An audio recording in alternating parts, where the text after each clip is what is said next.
The Vanishing of Eli Mercer, Part 6, The Reopened Investigation. By 2021, 2 years after the recovery of Eli Mercer's remains, the case should have faded into closure. Paperwork filed, reports shelved, interviews archived. But the Sierra Verdes have a way of refusing to stay quiet. A series of events, subtle, scattered, and first dismissed as coincidence, forced the sheriff's office to reopen the Mercer file. These events began not with a body, but with voices. Don't forget to subscribe for more interesting stories. The Ranch reports. In February 2021, the Red Creek Ranch filed an official complaint. 3 separate ranch hands claimed they heard someone calling for help from the northern ridge. Always at dusk, always the same voice, always the same phrase. Over here, over here. Search teams swept the ridge. They found nothing, but the calls continued, not nightly, but often enough that ranch workers refused to travel alone. On March 12th, the reports escalated. 2 workers repairing a windmill claimed they heard a voice speaking their names, faint, echoing, half-whisper, half-breath. When they followed the sound upslope, they found boot prints, fresh, even though no one had been up that way since the previous fall. The sheriff wrote it off as pranksters, but for those who lived at Red Creek Ranch, the voice reports felt too familiar. They had heard similar stories before, from hikers, from teenagers camping illegally, from an old shepherd who claimed the mountains. Copy what they hear.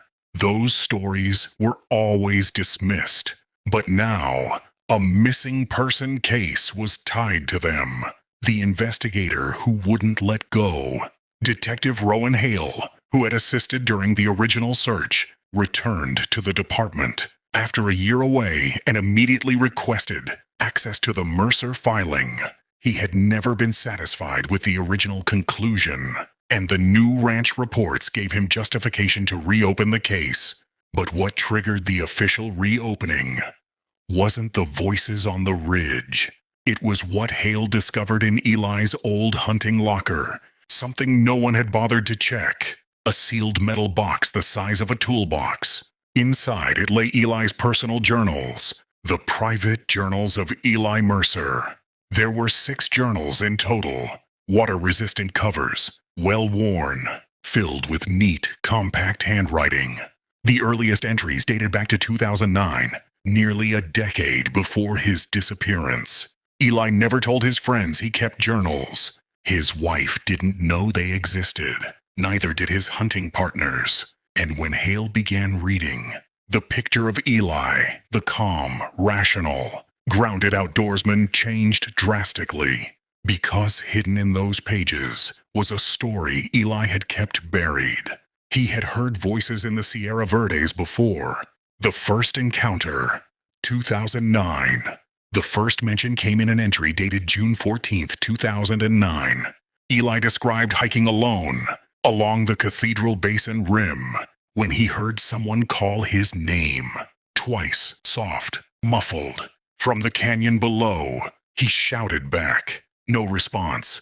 He descended halfway down a wash. Still no one.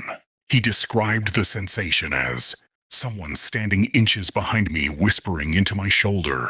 He tried to brush it off as wind until it happened again 2 weeks later. The second encounter, 2010, another entry, dated August 3, 2010, described an even stranger event.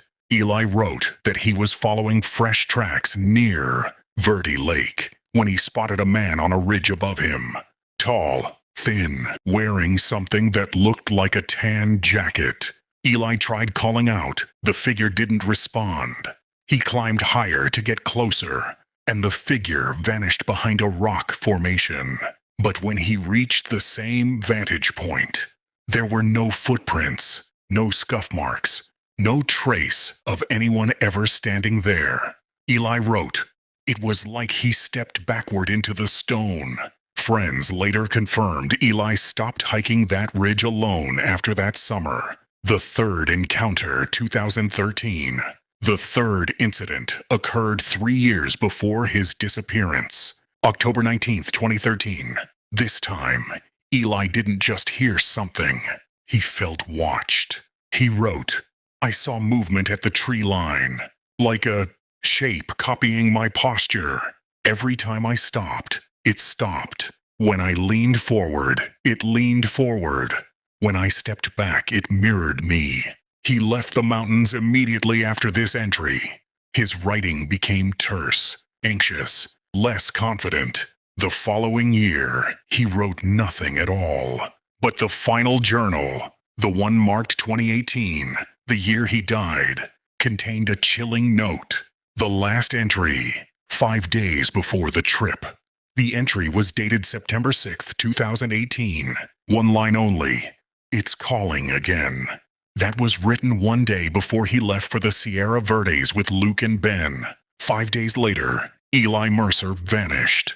And the scream echoing in every investigator's mind was the same. Why didn't he tell anyone? Eli Mercer wasn't simply an experienced outdoorsman. He was a man who had been stalked by something in the Sierra Verdes long before he disappeared. And for nearly a decade, he kept the encounters hidden from his closest friends. But his journals weren't the only thing uncovered during the reopened investigation, because 3 months after the case file was reopened, someone else went missing in almost the exact same area. The screen cuts to drone footage of Cathedral Basin. Dramatic, empty, silent. The second disappearance. On May 9th, 2021, a young hiker named Jamie Rowe, age 28, disappeared while exploring Cathedral Basin alone. Jamie was last seen taking photos on the ridge where Eli's pack was found. Her final text to her sister, "Someone keeps calling my name. Did you hike up here?" No further messages, no calls, no GPS movement. Her camera was found 3 days later, sitting neatly on a rock. Just like Eli's thermos, searchers found no tracks, no signs of struggle, no belongings beyond the camera. Jamie's disappearance reignited every rumor, every superstition, every whispered legend of echo walkers in the Sierra Verdes. It also confirmed to investigators, Eli's disappearance was not an isolated incident. Something else was happening, something repeating, something with a pattern. If you have thoughts or theories, leave them below. And as always, stay safe out there.